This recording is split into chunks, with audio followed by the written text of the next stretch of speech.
they're obviously missing the big picture of what we're trying to put forward. Adsy with the mic and chatting news on all things beer. Joined by Phil, Dan, and Matt, or anyone else to join the cheer.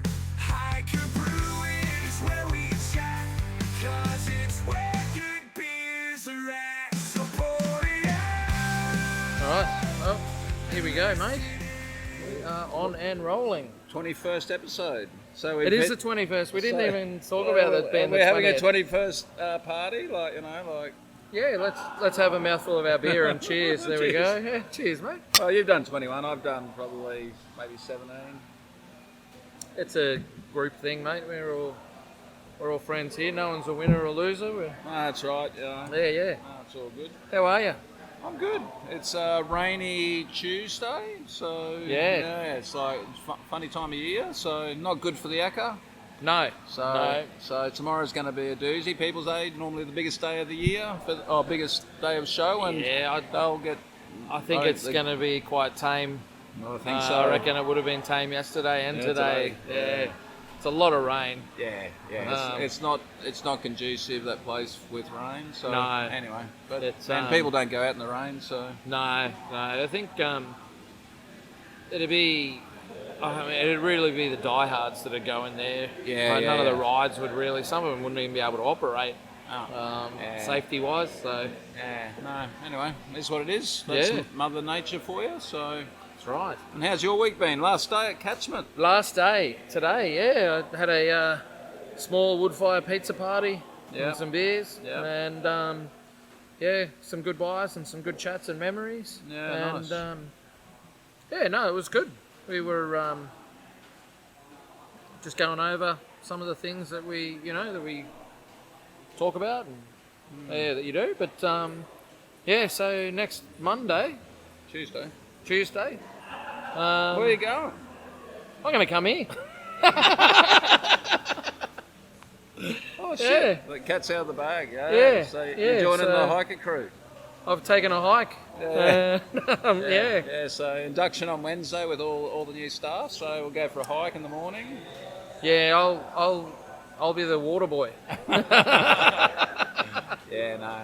I thought about it's all going to hike, but probably not. But it should be. It's exciting time for us. Yep. Obviously with the second venue, we need a few more hands to pour beer and yeah, mate, you can't start- keep doing it yourself. No, exactly. So, but no, it should be good. So you got a sort of bit of a team building day next Wednesday. So I'm looking forward to that. Just putting the finishing touches on that. Just get everyone on the same page, and sort of what the priorities are and what we need to do, because the last few months have been a little bit hectic. So Yeah, man, I think it's going to be like this until the end of this month at least, before it starts picking up again.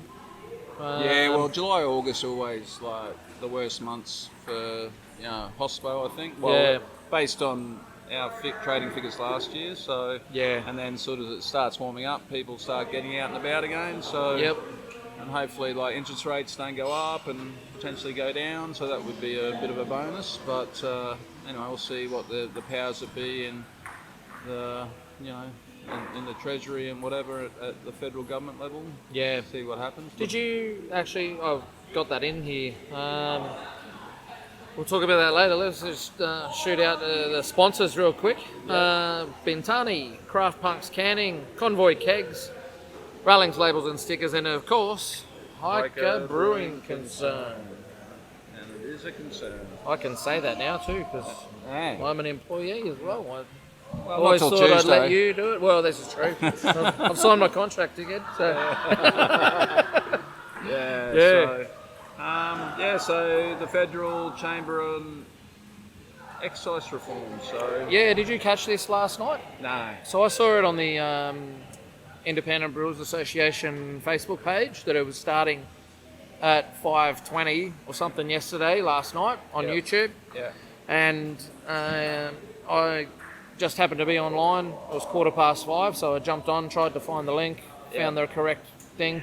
Every one of the live streams from the government were talking about tax. Yep. And so I had 3 of them at one stage open, 3 tabs open, all talking, while I'm trying to read the description and read which one's bringing up like the excise tax, and it was a nightmare, but I finally got there in the end. And so what was the upshot? Where, like, they're giving... I think that there's a lot of government people who are very keen to see something different. There were quite a few people who got up and said things in the negative, in that they don't think it should be changed, anything that can discourage drinking and that sort of things. They're obviously missing the big picture of what we're trying to put forward with, like there was no mention about the big ticket, very cheap casks of wine that are way more standard drinks than what we have in there, things like that. But I think the people that spoke about the beer and the spirits, there was a lot of distilling talk as well, spoke very well. For me, I thought it was quite positive. And yeah, we've linked it in the show notes. You can go and have a listen to the speakers. It's a good half an hour. Yeah. They did go on break and then come back. They adjourned it and then they were going to come back, and I missed the second half. I haven't had a chance to watch it yet. Yeah. See what else they sort of spoke about. But overall, I think good and positive for the industry. That there are people listening. There was a lot of talk. It wasn't just on, the beer excise is hurting the businesses. It was very much this excise is just one component, but if these businesses fail, there's a lot of community outlets that are going to go with it as well, which build community functionality. A lot of local places for people to go and hang out, and that sort of stuff. I just thought it was quite a good read on the current market conditions and the current difficulties that we're all facing as community members, but also as business people in the industry. It would be good for someone to do their PhD, I reckon, in regards to the benefit of craft beer to local communities, particularly. So that's the thing. I don't think that people get how the excise works. All they know is the excise goes up, and there's been a lot of articles come out in the last couple of weeks on this, because the excise went up, CPI came up just last week, so there's been a lot of articles on it, and there's been trying to explain how it works, but I don't think what people understand is it's the compounding interest that's just continually getting bigger and bigger. It just keeps, exactly. And that's what's hurting. There's just been because if inflation just goes up the wazoo, then the CPI goes up, which means that all the beer and stuff goes up. That's not changing anything. No, and it's just making it more difficult for businesses who are trying to get ahead. Yeah, my whole issue is just a level playing field between the bloody different alcohols. Like wine have got, they get a lot better deal than anyone else. So it was mentioned. There was wine mentioned, but it wasn't to the degree of. But alcohol's alcohol. Alcohol's alcohol. If you're going to play the health card and all that type of rubbish, then alcohol is alcohol. Yep. So it's not because wine has got a massive export market and stuff like that. You've got to love politics. So just I hate politics. Does my absolute head in. So it was. I think though. We'll include the YouTube link in the show notes, and I do encourage people to go and have a watch or even just to listen. I've got the link that goes from when the first speaker gets up, so you don't have to try and fish through and find out where it all starts. I've got it all ready to go, so you can just click it and it'll happen straight away. Yeah, nice. It's good for people to go and have a listen and just see what's going on. Yeah. So the next one's the old Mighty Craft, not so mighty anymore. Not mighty at all, man. 22 mil. Yep. Yeah. To a private funding firm or something. I'm not entirely sure how it works. But the 22 mil is... I don't know how. There's so much company stuff in here. Pure asset management.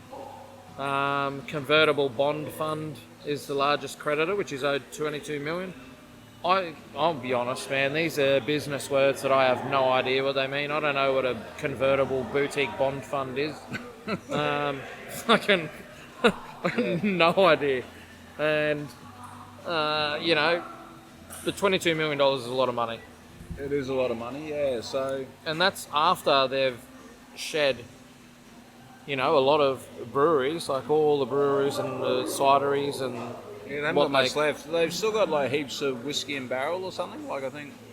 Well, unless that was with the Kangaroo Island gin distillery, then no, I don't know. Because they're the only ones that I could figure out that they've got. I think the philosophy behind, its founders first back in the day. Like I think they had good intentions, but I think just their overheads and. Just like I don't think they played a smart game with it, to be fair. So yeah, like actually, they were getting like even like say Better Beer where they had a stake. Actually, why wouldn't they like use some of the small craft breweries to actually make it and pack it and stuff like that? It all seemed a bit odd. So anyway. I was one of the idiots that invested in their IPO, so... Yeah, right, okay. So what did you get it for? The 52 cents or whatever? Yeah, I got it at 50 cents, and then bought some more in the second round. Yeah, right. And then, thankfully... you stopped giving them money? No, I sold out to help fund Hiker. Oh, yeah, yeah. But I still lost a bit of money on that. Yep. I think I sold it high 30s, so I didn't lose that much, but... If I'd sort of kept it, it would have been like... Wow. But so that's what I mean. Like, I think... Did you pull out because the price was falling or because you needed it for Hiker? Needed it for Hiker. Yeah. Yeah, because it was... Yeah, like I think... Yeah, like I really... A lot of people like poo-poo the concept, but I actually think it as an incubator, but I don't know, I just think their business model in the end... I don't think they were incubating much. No, I think they were just incubating their bank accounts. But that was a bit of a worry. Like even like, I think the first couple of annual general meetings, it was like like basically for manager director and a few others, like bonuses and shares and stuff like that. And you go, you actually really haven't done much. Done much, and then it was not that they got much now because like it's freaking worth nothing. So yeah. But yeah, no, it's interesting. So, but it's one of those things that you learn from, and I think. How do you think that a business like that could help craft breweries? Well, actually, I don't even think the model now can actually be sustainable because, like, even like the 350,000, excise rebate, because all those businesses were deemed by the ATO to be like jointly owned. Yep. So that 350 was spread across them all. So I think the days of a brewery, national distribution, all that type of stuff, it's dead. Yeah. Like there is no way. I can't see a brewery like doing it anymore. Yeah. Like why would you? It's the stress alone. Oh, the stress, but also the capital outlay and things like that. I just can't see it. Like. Woolworths and Coles, they're just going to vertically integrate, like create their own dummy craft beer brands. Yeah, yep. So that it's all about vertical integration for them. So And then any business that any craft brewery that actually does it, it's all economies of scale, and who's got the capital to actually do it and take the risk. Yeah, like your stock gets old, you got to take it back.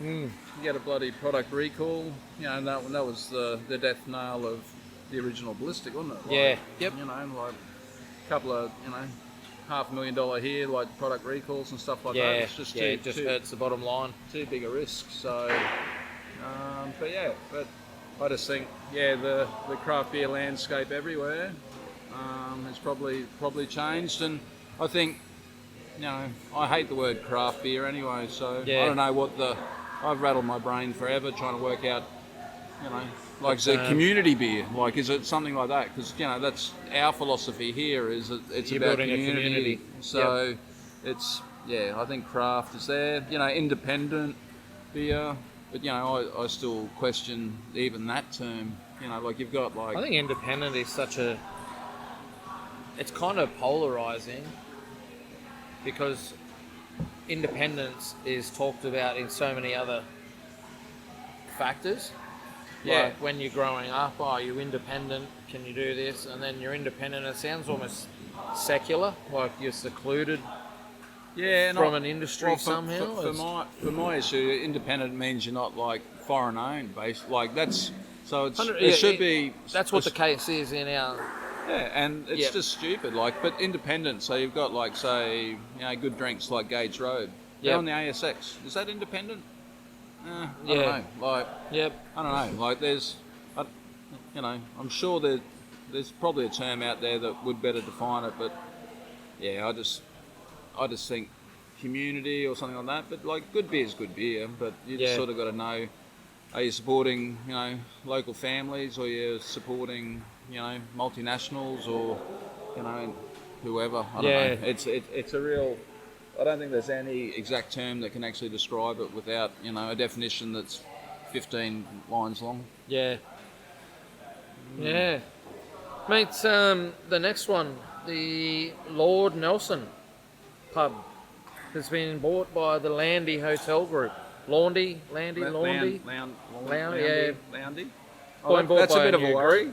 All the Bulldog supporters will be there, like, bloody, trying to like beat up the Canberra Raiders freaking mascot, like beating the drum. So so that's interesting, and that's I suppose that's just consolidation in the market too. Like well, old mate who owns it, he just he's had enough. He's been running it I think for like 40 years or something crazy, like that. Like man, 38 years. Blair's been running that, so that's a long time in a business. Yeah. Especially in this business. Yeah. But they went on sale, was it 2 years ago, 3 years ago or something? They put it up for sale. And obviously this hotel group is, seeing the positives. Yep. They want it, think what they can do with it. So they also own another brewery. I can't remember the Marsden Brew House. Okay. As well. So, I mean, it's not like they're inexperienced with having a pub that's got a small brewery. Yep. It's not like the brewery's like selling a shitload of beer out the door or anything that they want. It even says in the article, anything that wants to go external, they get a brewed contract. So, it's it's just more consolidation. So I think we'll see. Yeah, like as sort of the craft beer industry is maturing, I think you'll see a lot more consolidation. So it's what it is. That's right. And then Burnley. So they're closing their tap room. Is it in Richmond? Yeah. Yep. Yeah. So I've never been to Burnley. I don't even know where Richmond is. Ask Kaz. Yep. Guys, that's right. She's a Richmond supporter. Yeah. I've been there. Yeah. So I don't even know if I've had any of their beers. I'm sure I probably have at some point. But have they got only the one tap room, or is it like this? Well, I think they've got I'm not sure whether they got one or two tap rooms, but they've definitely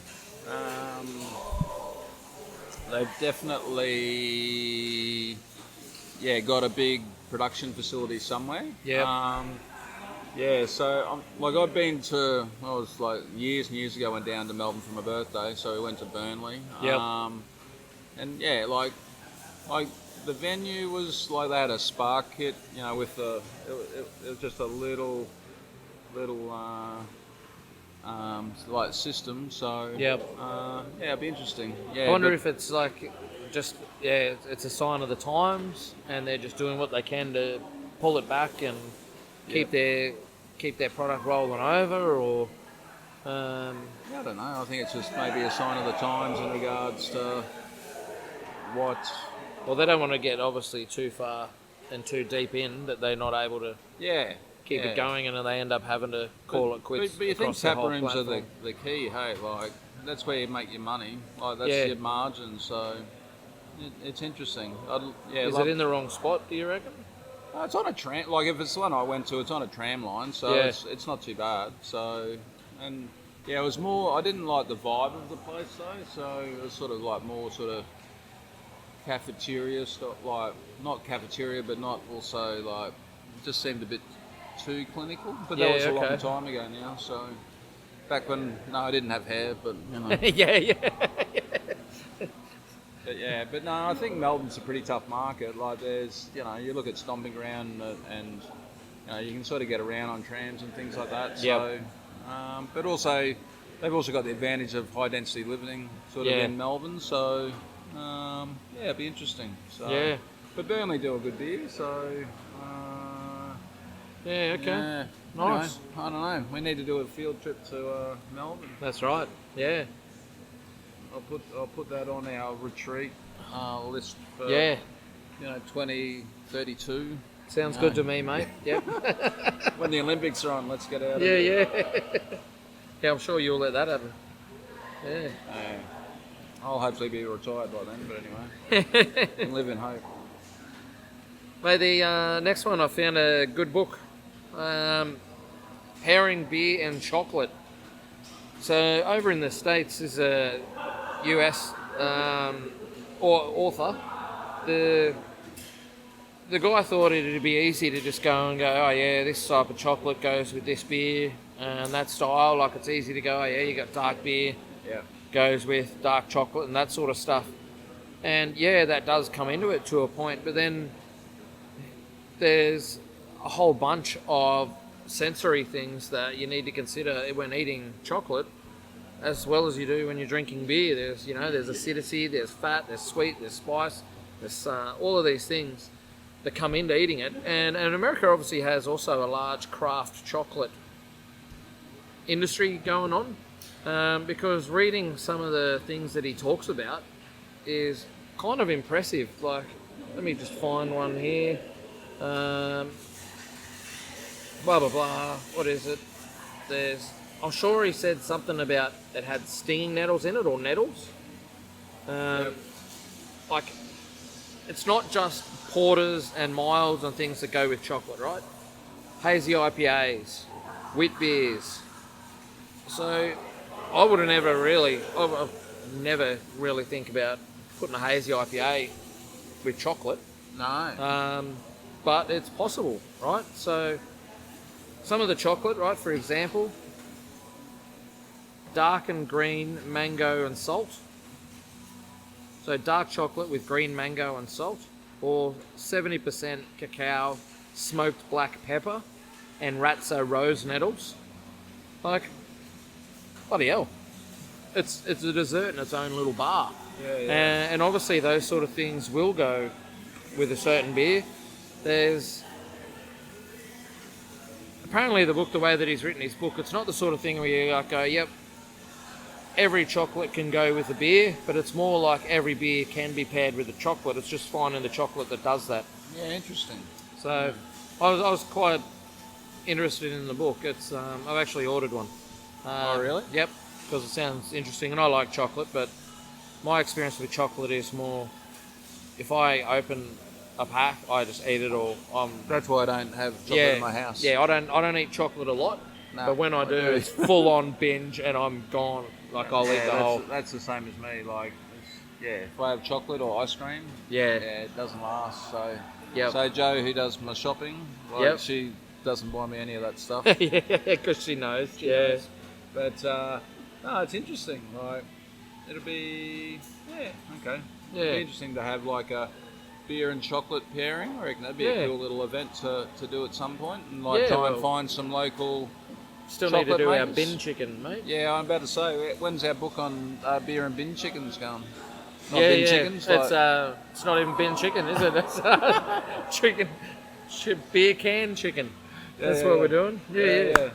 Don't know that we'd write much of a book on bin chicken. No, we'll have to fire that up in the next, when it gets a little bit warmer, I think. Yeah, I think so too. Yeah, just have to try and keep some cans aside. Yeah. Maybe we can make an event of that on a Friday night or something. Yeah. Sounds good. Yeah. And so, out of the UK, Do you ever think that you'd be able to use your spent grains to make a handbag? Do you mean like the grain bags? No. Like the actual spent grain. So Louis Vuitton like style or what? yeah. This dude, he's like a smart guy. Obviously, he looks kind of young, but he's obviously super smart. Does he like handbags? Well, he works with biomaterials, right? And so what he's worked out is that the proteins that are left in spent grain after brewers have used them, because we just extract the sugar and whatnot, the proteins and that are left in them, it's enough to make leather, plastics and other materials and things like that. So he's worked out this process that works, and so their first label, their first beer, Jesus, I need to stop drinking beer. Their first product is a snakeskin handbag. Yeah, they look pretty slick, eh? Yeah, I mean, you and I aren't I don't really fashion aficionados in regards to handbags, but it looks good, doesn't it? Yeah, maybe a man bag, like they could like. Yeah. Well, I wonder, like, how sort of soft the material is. Like, does it age and become softer with age and that sort of thing? But man, Did you buy one of those? Like, you know. No, I didn't buy one of these. No. Not because I wouldn't. Well, no, I wouldn't. But it's, man, they've grown something crazy. Like, it started out in their kitchen, and then they moved to like a 150 square lab, and now they're in a 1,000 square foot lab, and half of that's just for the lab. The rest is for making the materials and stuff like that. But they can't keep up with demand, so they're really just trying to pump in what they can and get it all done, because it's one of those things, right? And if you can use someone's waste to create a product that people want, yeah, totally. You know, hugely beneficial, not just to you, because you've got that product coming through, but it's also to the environment and waste and all of those sort of things. Yeah, and particularly like those more like high density cities, like trying to, like, we give our spent grain to farmers and stuff like that. That might not be viable in some of the big cities. Yeah, that's right. So so I think that's it's interesting. Yeah. So I'll have to buy a couple of handbags for my daughters for Christmas or something. There you go, mate. Or we just They'll give them some spent grain and you make a handbag. Sorry, Joe and H. Yeah, sorry. Yeah. Christmas surprise spoiled. But, and then the next Hops, one my is friend. like Alex Barth, ex-past CEO, receives the Order of the Hop. What the hell is the Order of the Hop? Mate, I had no idea that the Order of the Hop was a thing. But apparently, this Order of the Hop it was instituted in the 14th century by John the Fearless. No other, you know. Not John the Pretty Boy, John the Fearless. That's right. But it's actually one of the most prestigious honours in the hop industry. So it's awarded biannually. Is that twice a year? No, or once every 2 years? years. Yeah, righto. Biannually is twice a year, isn't it? Yeah, yep. Look at me go. Learning. At the International Hop Growers Convention, and it recognises individuals who have made significant contributions to the prosperity and development of hops. So, you know who old mate is? You know how Bathhouse... Yeah, yep. But yeah. So that's where he's involved. He was around and helped push Citra Mosaic when he was running the hop breeding program and things. So, you know, a couple of hops that I'm sure everyone has heard of and drunk beers made with them. Yeah, nice. And things like that. So it's a cool bit of, you know, celebration for a part of the industry that we all rely on, essentially. Yeah. But yeah. Oh, that's good. Congratulations. Yeah. For old mate. Yeah. And the next one, Malaysia. Yeah, mate. So I read about this brewery in Malaysia. They're the first and only craft brewery currently in Malaysia. So Paper Kite is the brand. They're in Kuala Lumpur, and they're the only craft brewery that's in Malaysia at the moment. They don't package their beer into cans. It's currently all to keg. but they do distribute it all over Malaysia, and people are starting to drink it. They've got 4 styles, a pale ale, an IPA, oatmeal style, and an English style bitter, which is a copper ale, really. But they're in the process. They're so far and so new into the process that they're creating the craft beer market in Malaysia itself. A lot of Asian nations obviously are very high up, and they're further along in different aspects of the craft beer journey. Vietnam is doing quite well. Japan, China. Like China featured at the ABAs very heavily. Yeah. And so there's a lot of beer being brewed in Asia. I was quite surprised that there's only one that's in amazing. Malaysia. There's definitely, I used to do a bit of work in Kuala Lumpur. Yep. So back in the day when I was in HR. Yeah, okay. Could never find a good beer. Yeah. So they're saying that they're hoping that it's going to be like, they're aiming for more of the premiumization of their craft beer. So where people in Malaysia used to like not know anything about whiskey, it was just drinking Shivers or Johnny Walker Black Label. But now people want to drink single malt and good ones at that. What they're drinking now is, Tiger, Heineken, Guinness, Carlsberg, but they wanted to explore something different and have a little bit more of that. You're drinking the paper kite. Oh wow, yeah. You're a bit more hoity-toity sort of thing. But I think it's cool. I reckon it'd be great to see a bit of a success story. It'll be interesting. And also some of the beer styles that they're doing is like, a little bit different. And like particularly hot climate. So it'll be interesting to see how it goes actually. But obviously, creating a niche, and there is a lot of expats there. Like, I used to travel there a fair bit when I worked for BHP. So very annoyed that I wasn't there when craft beer was happening. Yeah, because I used to like go over there, and it's funny. I'm telling stories now, but like you go over for to meet all the other payroll people from BHP all around the world for a conference or something. Jeez, what and a then nerd convention. it was like so boring. And then it'd be like you'd skedaddle straight from the the dinner. I'm going to bed. Yeah. Going to bed meant going to the nightclub in the hotel. It's all God knows when, and then you're sitting there having a couple of drinks, and then like all of a sudden, everyone else who was going to bed all turns up at the nightclub. I had some big nights there. It was like, anyway. That's great. It was quite funny. Have you been up the Petronas Towers? Have you gone and pissed on the glass? Nah. You been up that high? There's a bar. Shit, I can't remember what story it is, but it's like right up the top. Yeah. And you go into the men's urinal. Yeah, and you can. And the outside glass is the back of the urinal. Yeah. And I hate heights. Yeah. So I was standing back 3 feet. I'd be worried I'd crack the glass. Anyway, we'll leave that there. Oh dear. God, the rain's coming down. It is, yes. And then smoky hops. Smoky hops, man. So it's not what it sounds like. You can smoke the cousins of hops. You can. Yeah.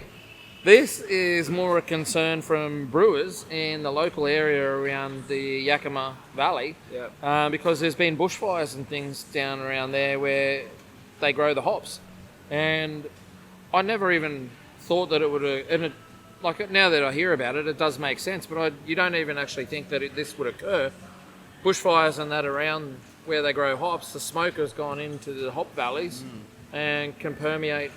But you remember a few years ago in Australia, like there was a lot of red wine or something like the big thing. So and I think Wildflower did a beer. Yeah, they did with some of those grapes. Yeah. So it's interesting. But for some reason, it's just one of those things. Until someone says, "Oh yeah, this happens," you're like, "Oh shit, I never even thought that sort of thing would carry through." I do remember around like a year and a half ago when that factory burned around down on your road.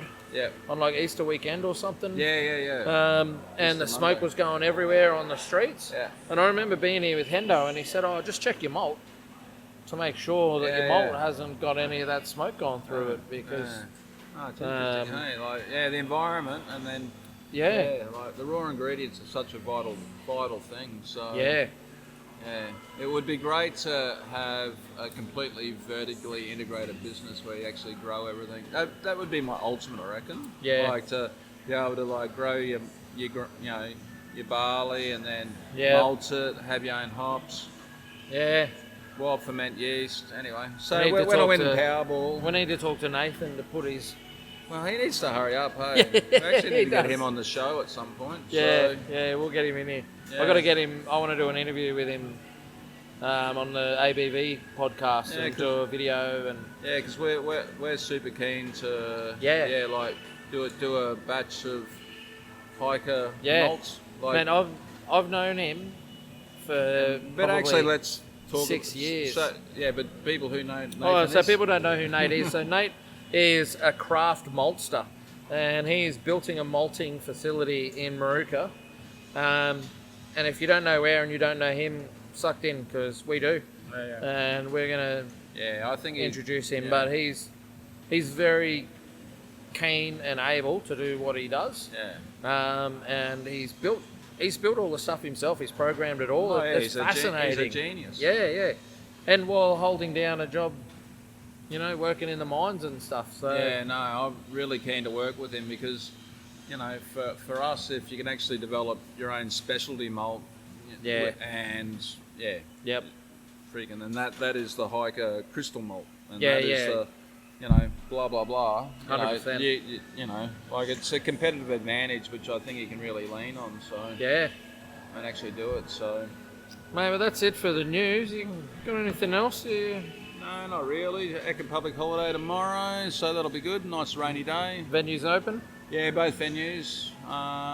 So it'll be good. We always do pretty well on public holidays at Salisbury, so I thought we'd just give East Brisbane a crack. See what happens. Any dollar at the moment's a good dollar, so.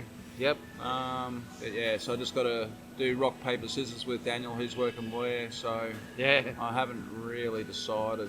So anyway, I think I might actually work Salisbury because Salisbury's around the corner from you, and East Brisbane's closer for him, isn't it?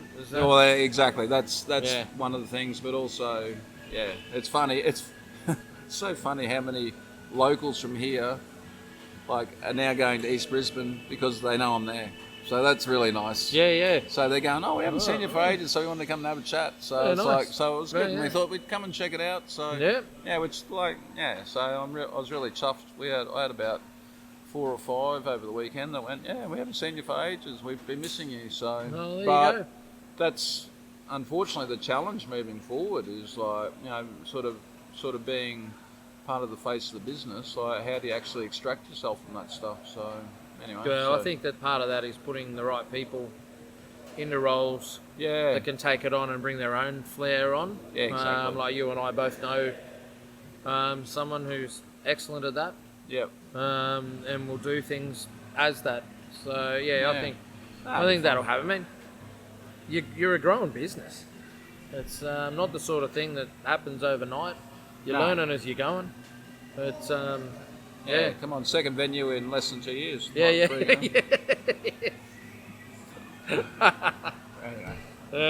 wouldn't read about it. No, not at all. So what are you going to do on your days off before you start taking your hike? Matty Wolf wants me to do something tomorrow to help him with his teacher's certificate thing that he has to get. So it's probably just an interview or showing me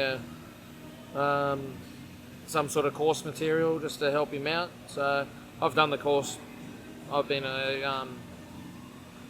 one of the can't remember what it's called now. It used to be called Cert 4 Workplace Assessment and Training, but it's changed to a TAE thingy. I've been one of them for over 25 years, so I've had to go back and do some different modules here and there to keep it updated. But I'm not sure exactly what he's doing, whether he has to present something to me or whether he just wants me to look over something. But I'll help him out so that he gets that. Cade's got the day off school, obviously, so I don't know. I was thinking I might take him to the indoor go-karts. Yep. But don't know. Just sort of chilling out at home. I knew it was going to rain, so I threw a whole heap of grass seeds out on the front lawn that I poisoned the other week because I sprayed it with is it daffodil or daisies, whatever they are. They were spread all over the yard, so I sprayed all of them to get rid of them. Yeah. And all the other broadleaf weeds, and then I threw a whole heap over sowing grass seeds down, and this rain will be perfect for it. So yeah, nice. I'll just be doing the old man thing, walking around on the lawn with my thongs bending over, looking at grass shoots and seeing how they're going. It's, nice. Yeah, not much. No. You guys, you're working tomorrow, just aren't you? working, Yeah, I yeah. might pop in. I might come into here because I know you got the food truck. Yeah, we got pizza tomorrow. Yeah. So that'll be good. Yeah, So- so maybe that's another reason to work here. Yeah, Yeah, so I might do that actually. I might. Yeah. yeah, I miss the place. yeah. Dan, if you Yeah, and it makes sense Listening? actually because he's Dougal, you're working. Dougal said that he found that out from listening to the podcast that he was working on in the Independent. Sorry, Dougal. Oh dear. Oh yeah, we're so organised. Anyway, Yeah. we're getting staff and we'll start working through that a bit better. So, Yeah, that's right. but yeah, no, it was we'll see how footy goes over the weekend. Hopefully the Lions do well because I'd like them to get a home semi-final because it's always good. I never followed AFL until last month, and now it's like okay, like if they win this game. But I've never followed AFL. I've got no idea how the game works or anything. But I was at a mate's place on Saturday night, and I watched from after the first quarter, and Brisbane Lions were playing shit. So someone who has no idea on the game can watch it and realise how they're playing shit. Oh yeah. I don't know what the try hard goal is called when it doesn't go through. I forget what that's called. Behind, yeah, that's right. Yeah, I don't know. What other game in the world do you actually get a point for missing? That's like Darts. yeah, true.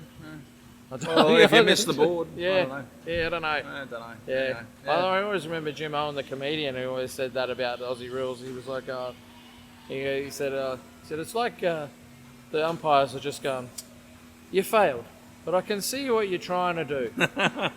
Here's a point. Everyone wins a prize. That's Yeah. right.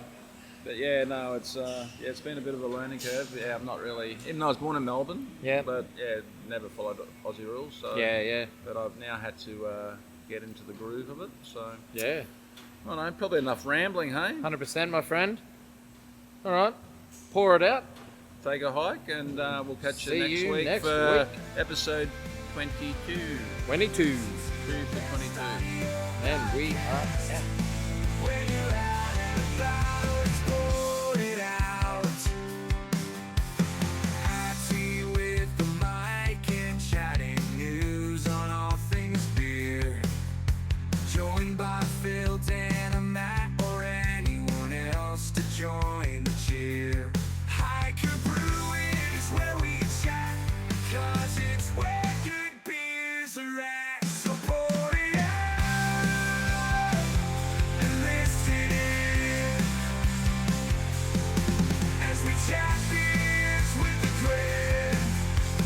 Pour it out.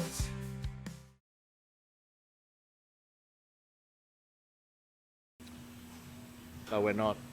Really? I'm going to edit in another prize, Phil. I'm going to make it go a long way this Really? time.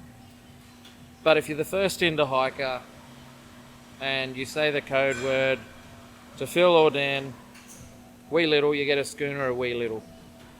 It's a cracking beer. It's a massively gold medal winner. Have you heard yet the Sydney results? No, I don't think it's. Okay, it hasn't been judged, so no. Well, anyway, who cares? If you're hearing this, come in and say, Adsy shouted me a wee little.